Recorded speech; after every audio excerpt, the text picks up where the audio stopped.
Good morning, Doc. Good morning, classmates. So, this is a continuation with our discussion about the historical development of modern science. So, my topic is all about the scientific revolution of Middle Ages. Middle Ages is also known as the medieval or post-classical era around 476 to 1453 AD. Historians refer to the early part of this period as Dark Ages due to loss of record history after the fall of the Roman Empire in 476 AD. The Middle Ages represents a period of poor advancements in sciences. Many novel ideas were discredited by the Catholic Church, and scientific experimentation and progress was rarely encouraged.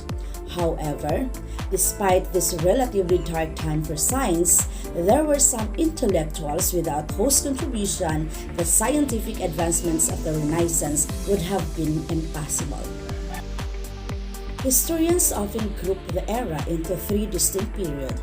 First, the early Middle Ages, second, the High Middle Ages, and third, the Late Middle Ages. The early medieval period from about 500 to 1000 AD is regarded as the true Dark Ages, where medieval society slipped into barbarism and ignorance. Even this period is called Dark Ages. This era saw scientific and technological advances amongst the maelstrom of constant war and population shift. This period, teaching and learning moved to monastic and cathedral school, with the center of education being studied by the Bible. This period also, the church would charge the people with heresy should they ever try to use science to disprove the teaching of church.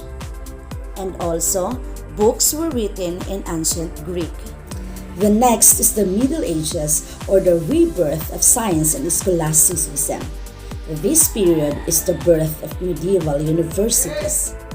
They started a new infrastructure which was needed for scientific communities and translated ancient learning Greek and Arabic texts into Latin.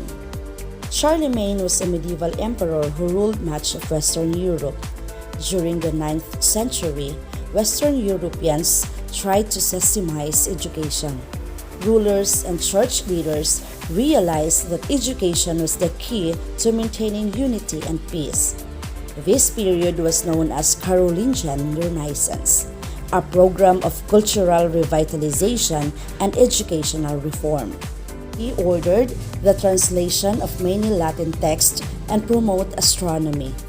His teaching were extremely important, and they needed to do something in order to educate both themselves and the society as a whole. Robert Grosseteste. His idea of scientific methods involved experimentation and prediction.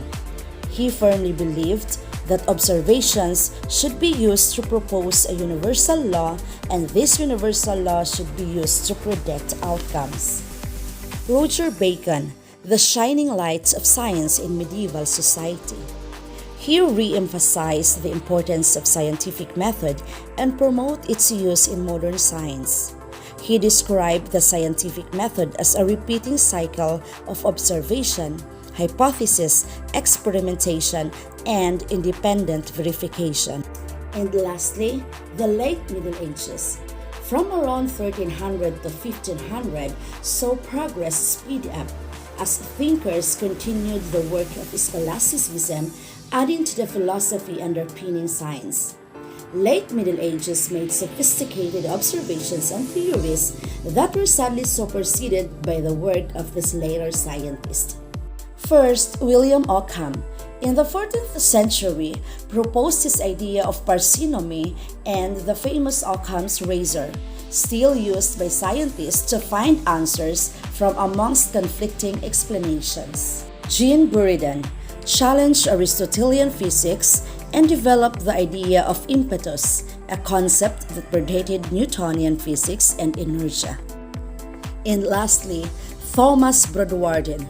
He investigated physics, and his sophisticated study of kinematics and velocity predated Galileo's work in falling objects. So, this ends my discussion about the scientific revolutions of Middle Ages. Thank you.